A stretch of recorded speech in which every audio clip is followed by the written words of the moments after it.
Cara, isso aqui tá muito longe de ser um morango. Eu passei as últimas 24 horas testando um novo modelo do ChatGPT da OpenAI, o O1, que eles liberaram essa semana, no dia 12 de setembro, e eu quero trazer para vocês o que eu fui capaz de fazer em 24 horas, um projeto que eu coloquei no ar, que já tem cliente, que já tá faturando, e por que eu acho que mesmo esse modelo ainda não seria capaz de roubar os nossos empregos como programadores. Esse é o site mais estúpido que eu já criei, onde tu precisa pagar $1 para clicar nesse botão estúpido. E aparentemente 34 pessoas decidiram clicar nesse botão estúpido. Eu sei, acontece algo depois que tu clica no botão, quem clicou aí não diz, tá? Vamos manter o hype, mas uma das partes que eu fiquei interessado em fazer esse projeto, na verdade, não é no visual, não é no quão complexo ele é em termos de interface, mas é em quão complexo ele é em sentido de colocar de pé. E obviamente, tá?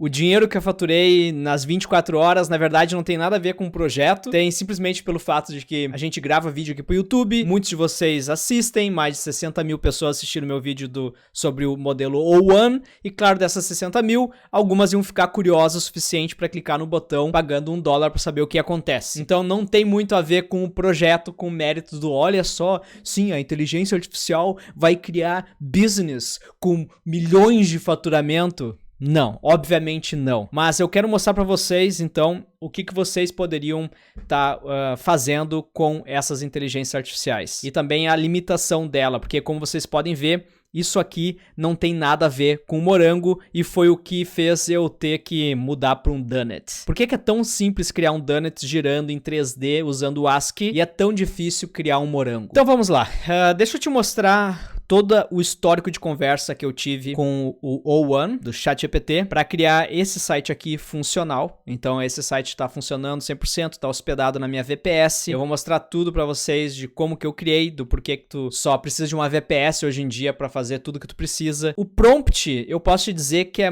tão estúpido quanto aquele botão ali. O que eu pedi foi o seguinte: eu quero criar, tá, um website simples com um botão estúpido. É o botão mais estúpido que existe. Para clicar no botão, o usuário precisa pagar $1 via Stripe. Toda vez que alguém compra e clica no botão, precisamos atualizar o valor que o site ganhou. Então lá em cima nós temos o valor de quanto que a gente já faturou com o site. Então no canto superior direito devemos ter uma contagem de $. O site tem apenas o botão no meio. O site precisa ter uma cor de fundo preta. O botão pode ser branco com texto da cor preta. Vocês podem ver que depois eu mudei isso aqui. E eu também adicionei o donut. E esse donut eu adicionei para provar um ponto para vocês, que eu vou falar ainda aqui no vídeo. Mas continuando, ao clicar no botão, devemos mostrar uma mensagem da sorte. Você pode utilizar a API OpenAI para fazer isso. Requisitos técnicos. Preciso de todas as etapas e comandos para criar e hospedar em uma VPS utilizando Debian, né? A distribuição que eu estou usando lá do Linux. Dê-me todos os comandos para configurar o ambiente, incluindo como adicionar as chaves de API necessárias para o Stripe e OpenAI. Faça isso usando JavaScript. Dê-me todos os comandos, incluindo make-dir para criar diretório, touch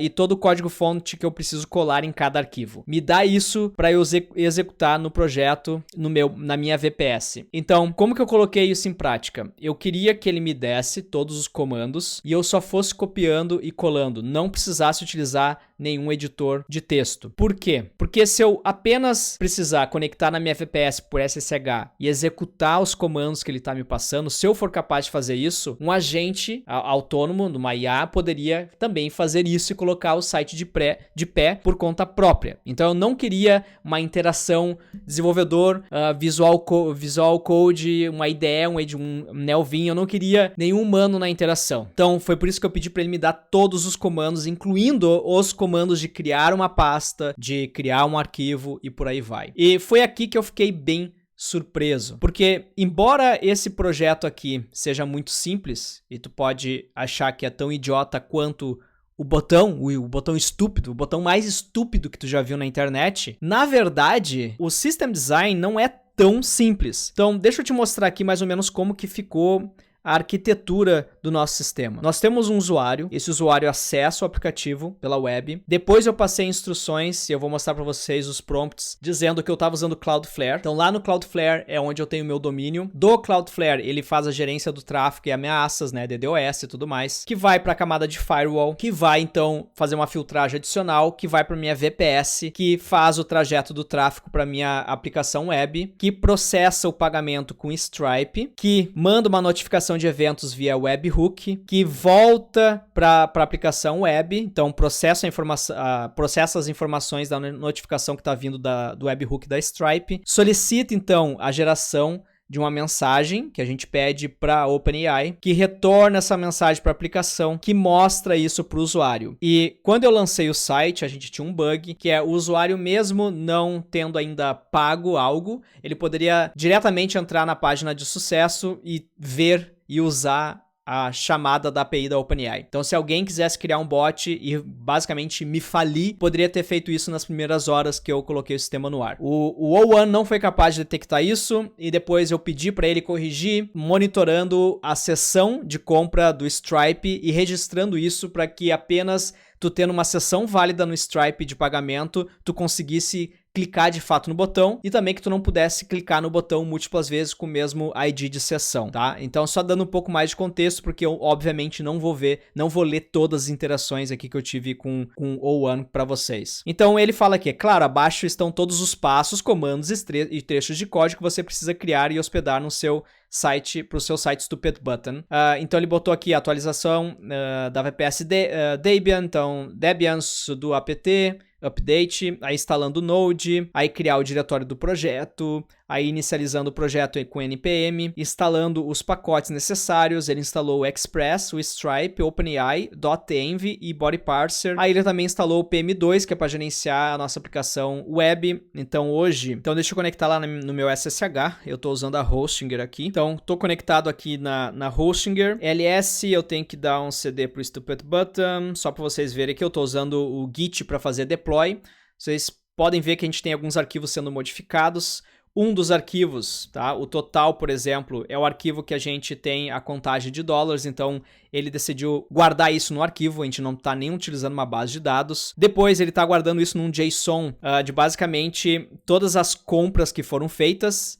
E também ali tu tem o ID da sessão da compra, quando que foi criada, a mensagem se ela já foi gerada ou não para aquele ID. Tem alguns IDs ali sem mensagem, provavelmente foram compras que foram canceladas. Bom, aqui nós temos o nosso então PM2 para gerenciar nossa aplicação web, o status está online, utilizando CPU aqui 0% de CPU e memória está utilizando 15 megabytes. Se eu entrar aqui no meu dashboard da Hostinger, vocês vão ver que a gente está usando 2% da CPU, 6% da memória, o uso de disco está em 3% utilizado, cerca de 3 GB, isso contando com todo o sistema operacional, tudo que a gente tem lá. Largura de banda, eu tenho 8 TB no meu plano, que é o plano mais padrão deles, o que a galera mais usa, e eu tô usando só 0,13. Então, cara, eu tô usando o KVM2 lá da Hostinger. Então, assim, tem espaço tem escalabilidade suficiente aqui. Mostrando um pouco só da Hostinger aqui pra vocês, eles têm também uma IA lá que tu pode perguntar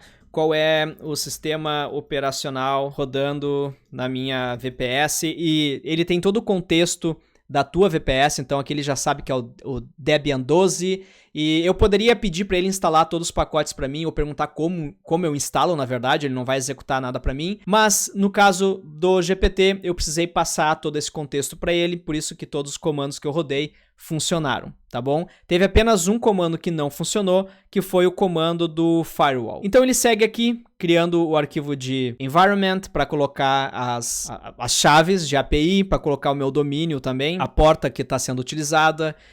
Ele criou todos os arquivos, então só foi me dando os comandos, eu fui copiando e colando, só para vocês verem aqui que eu não precisei modificar nada. E sim, copiar e colar tudo isso aqui funcionou de primeira. Funcionou de primeira no sentido de que eu não precisei, no caso, abrir um editor de código e corrigir. A única coisa que não funcionou de primeira foi a configuração do firewall, que eu não tinha o FW instalado, eu precisei instalar e ele não tinha me passado esse comando para habilitar, beleza?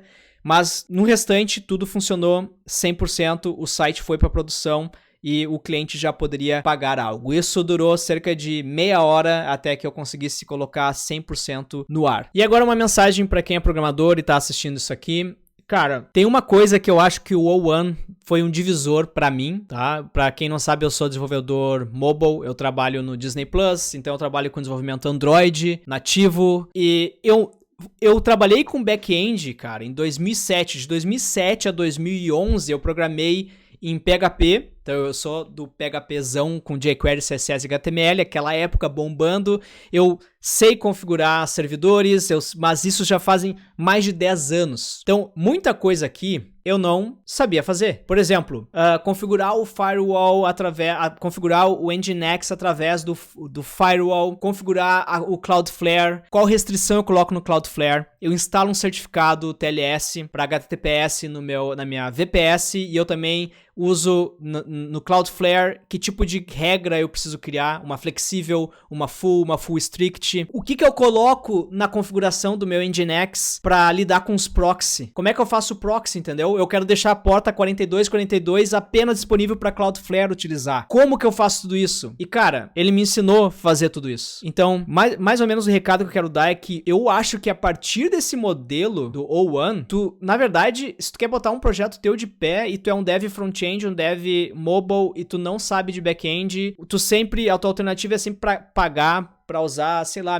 Vercel, ou tu vai usar Firebase, algo que te dê pronto esse back-end. Opinião, tá? Sincera aqui. Eu tenho até que ser bem transparente. A Hostinger é parceira aqui do canal, então por isso que eu mostro pra vocês, e quando eu uso a VPS, eu uso a VPS da Hostinger, porque eu usava antes, eles entraram em contato, a gente é parceiro agora, eles me pagam pra falar deles, sendo bem transparente com vocês, mas eu juro, cara, eu não tô te dizendo isso porque a Hostinger patrocina o canal. Eu tô dizendo isso porque, de fato, eu acredito que tu hoje, não tendo conhecimento de infra, de servidores, de como configurar a tua VPS, eu acho que é mais vantagem tu ter uma VPS, tu aprender a fazer isso, porque tu ganha conhecimento e porque tu escala no sentido de que não precisa depender de nenhuma outra plataforma, entendeu? Conseguir colocar esse site hospedado na minha VPS, sendo que eu não tenho muita experiência com configuração de Nginx, de Cloudflare, conseguir fazer com que esse fluxo acontecesse de forma segura e que não desse erro, por exemplo, de redirecionamento, não desse erro no meu proxy, não desse erro no meu certificado. Cara, tudo isso eu consegui fazer em uma tarde. Então ele me passou como configurar o Nginx na minha VPS lá da Hostinger. Ele me deu exemplos de como acessar pela porta 80, o projeto proteger o aplicativo com SSL, né? Então, adicionar certbot para gerar o certificado. E aí, até então, eu não tinha dito que eu estava usando o Cloudflare. Então, eu coloquei para ele, olha, eu estou usando o Cloudflare para o servidor de nomes, né? Aqui está traduzido do inglês para português para eu poder ler aqui. Daí ele falou, entendido. Como você está usando o Cloudflare para os seus servidores, o teu name server, precisará ajustar a configuração anterior para integrar o serviço do Cloudflare corretamente. O Cloudflare atua como um proxy reverso entre seus usuários e o seu servidor. Basicamente, quando tu acessa o meu domínio, esse domínio vai cair lá no Cloudflare, o Cloudflare vai resolver isso e ele vai usar um proxy reverso para conectar na minha VPS pela porta 4242. Se tu tentar acessar essa porta, tu não vai conseguir. Por quê? E como que eu fiz isso? Cara, eu precisei criar toda a tabela de IP do Cloudflare, mas eu aprendi a fazer isso utilizando o modelo, né? Então aqui ele fala, o Cloudflare atua como um proxy reverso entre teu usuário e o servidor, fornecendo benefícios como gerenciamento de DNS, criptografia e proteção de DDoS. Então ele ensinou a apontar o domínio para o servidor DNS lá do Cloudflare, ele configurar o SSL TLS, eu já tinha feito isso na VPS, mas eu não tinha feito a configuração do Cloudflare, atualizar a configuração do Nginx, se fala Nginx ou Nginx, obter o certificado SSL com Let's Encrypt, ajustar o aplicativo para Cloudflare, então manipular endereços IP reais. Então aqui basicamente ele me colocou a lista dos IPs da Cloudflare e como que eu precisava fazer para basicamente colocar essa tabela de IP em prática lá no meu Nginx, né? Também me mostrou como fazer a atualização do webhook, do endpoint lá na Stripe e como configurar então o firewall para aceitar aqui porta 443 e 80 e negar a porta 4242. Então, o meu firewall da VPS lá na HostGator tá bloqueando acesso 4242. Esse acesso, ele é liberado para Cloudflare. Aqui tá o arquivo atualizado, o arquivo final, né, de servidor na porta 80, 443 SSL e também o proxy, a configuração de proxy para a porta 4242. Bom, esse vídeo ficou bem técnico, mas uma coisa que eu queria falar para vocês, por que tem esse donut rodando em 3D no site. Cara, em um determinado momento eu pensei o seguinte, esse site tá muito simples, só com um botão estúpido, a gente precisa colocar o quê? Alguma coisa girando, alguma animação. Eu pensei, quem sabe a gente faz aquele donut em ASCII 3D Spinning. Então, se tu procurar no Google 3D ASCII Spinning, tu vai ver várias implementações do donut, ou do planeta Terra, ou de um quadrado, ou de um cubo, mas não existe basicamente nenhum do morango. Morangos! Então, quem sabe a gente coloca um morango em ASCII 3D girando no site. Olha só que massa ia ficar. Bom, e foi isso que eu tentei fazer. Eu falei o seguinte, quero algo inspirado no 3D ASCII Spinning Donut, mas precisa ser um morango em vez de um donut. E ele falou, absolutamente.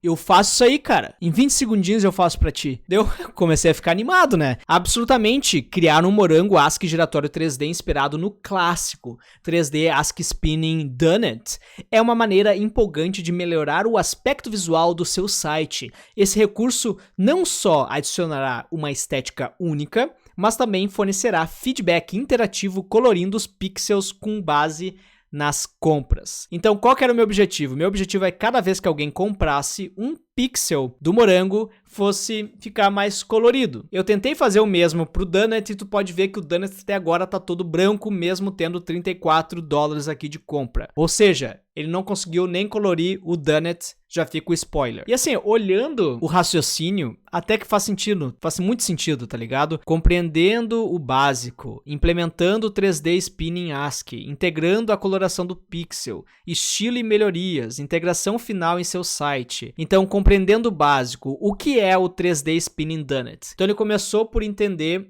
o que era. Ele falou tudo sobre renderizar o donut giratório, chamou de o torus, né, usando caracteres ASCII no terminal ou navegador. Ele alavanca transformações matemáticas para projetar coordenadas 3D em um plano 2D. Então ele está entendendo o que significa um 3D spinning. Adaptando um morango. Para criar um morango giratório, adaptaremos os princípios usados no donut giratório. Tudo faz sentido até agora. Equações paramétricas, define o formato 3D de um morango, matrizes de rotação, gira o morango no espaço 3D, projeção, projete as coordenadas 3D em um plano 2D e renderização com ASCII, com os caracteres. Implementando, então, o ASCII giratório. Então, cara, tudo parece fazer sentido. O código parece complexo demais, então, show de bola. Se é complexo, deve ser bom, deve funcionar. Ele me explicou o código e aí eu coloquei em prática, cara, e o resultado foi o seguinte. Tá vendo? Não tá vendo o morango? Tem um morango ali, cara. Tá aqui o morango, ó. Cara, pra ser bem sincero, talvez eu não esteja enxergando o morango aqui.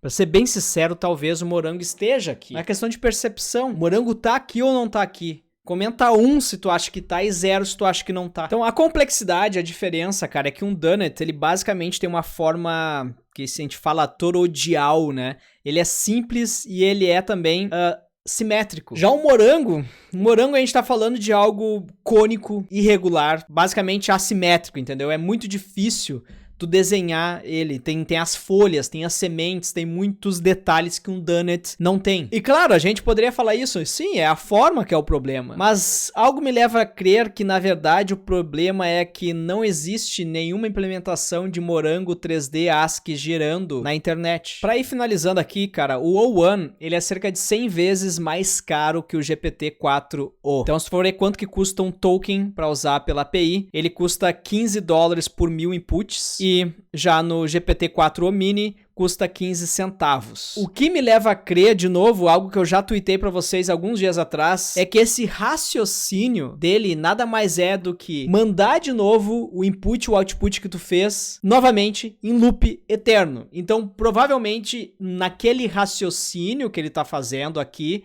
que ele compreende o básico e implementa o morango e ele vai destrinchando isso, cada um desses aqui foi, na verdade, um output dele. E ele usa esse output como input de novo. E ele provavelmente deve fazer isso 100 vezes. E é por isso que ao invés de gastar 2 segundos de processamento, ele tá gastando 20 segundos. Claro, tem um detalhe bem importante que eles colocaram lá na publicação deles do site, que é o seguinte: treinamos esses modelos para gastar mais tempo pensando nos problemas antes de responder. O que eu acredito que é ele jogar o output inicial dele como input para ele antes de te dar a resposta final. É basicamente aquela situação que antes tu tinha que fazer, que é dizer pra ele: cara, isso que tu me deu não tá funcionando. Aí ele te dá uma outra resposta. Aí tu diz: não, deu esse erro. Aí ele te dá a resposta que funciona. Então essas 3 interações que tu precisava ter até ele te dar a resposta correta, ele tá fazendo ele mesmo. Então por isso que eles falam, assim como uma pessoa faria. Por meio do treinamento, eles aprendem a refinar seu processo de pensamento. Então, eles provavelmente também estão bonificando ou recompensando o modelo com base em quantas vezes ele precisou fazer algo ou que linha de raciocínio ele deve seguir. Ele deve começar pensando que é algo, assumindo que a tua pergunta é algo complexo ou que a tua pergunta é algo simples. Quando tu perguntar qual que é a capital do Brasil, ele sabe identificar que se ele vai precisar se questionar sobre isso ou se isso é algo simples. Então, provavelmente isso, eles treinam um modelo para refinar esse chain of thoughts, essa cadeia de pensamentos. Ele tenta estratégias diferentes e reconhece seus erros. Eu vou continuar tentando fazer com que ele crie esse morango. Vamos ver se ele consegue criar algo que hoje não existe na internet. Se ele conseguir, isso aqui vai estar lá no nosso site, vocês vão saber se ele conseguiu ou não. Vou tentar um pouco mais hoje. É isso, não se esquece aí de se hidratar e coloca um projeto no ar, cara. E se tu tá buscando um lugar pra hospedar esse teu projeto, cara, eu fortemente recomendo a VPS da Hostinger, tá? É a VPS que eu tô utilizando com KVM2, que é o plano mais popular deles. Tá custando aqui menos de R$37 por mês. Ele te dá acesso a 2 núcleos de vCPU, 8 GB de RAM, 100 GB de espaço em disco, 8 TB de largura de banda, servidor em várias partes do mundo e sistema operacionais Linux. Então tem vários aqui, Ubuntu, Debian, Alma Linux, eu tô usando o Debian. E tem uma coisa muito legal que eles têm, cara, que é o seguinte: quando tu fizer login lá no teu dashboard da Hostinger, tu vai ter várias opções para te instalar de sistemas operacionais. Então tem o sistema operacional puro, que tu pode escolher um desses aqui e instalar num clique e também reformatar se tu quiser. Tem um sistema operacional com painel. Então, Lucas, eu não quero ficar usando SSH, eu quero usar um painel como cPanel, como Plesk, como Coolify. Tem vários painéis aí que são bem famosos, né? Ou então, eu quero, por exemplo, rodar o Ubuntu, já vim com GitLab, já vim com Docker, já vim com Laravel, já vim com Magento, com a plataforma Moodle, com uma stack específica instalado. Tem até mesmo, cara, o Ubuntu vir com Olama pra ti. Então, se tu não quer pagar por um chat GPT, tu pode já instalar o teu sistema operacional com Olama e ter acesso a um chat GPT teu privado. Além disso, eles te dão então um firewall e proteção contra DDoS, mas tu também pode fazer como eu tô fazendo. Eu tenho lá a Cloudflare e eu configurei para Cloudflare falar com a minha VPS na Hostinger. Tu pode fazer isso também tranquilamente. Não precisa ter medo disso, dessa complexidade. E tu ainda ganha aí gratuitamente snapshots em tempo real e backups semanais gratuitamente e automaticamente feito para ti. Eu vou colocar aqui na descrição um link que te dá um desconto extra para ti e testa lá, cara. Tu tem 30 dias pra pedir o reembolso caso tu não goste. Mas eu tenho certeza que tu vai gostar. Beleza? Coloca esse teu projeto no ar logo, meu. Testa as coisas, aprende. Não fica com medo que a IA vai roubar o teu emprego. Ela ainda tá longe disso. Ela não consegue nem fazer um morango, cara. Olha aqui quando eu pedi pra ela, desenha um morango pra mim em ASCII, pelo menos. Só pra ver se tu entende o conceito do morango. E esse foi o resultado do prompt dela.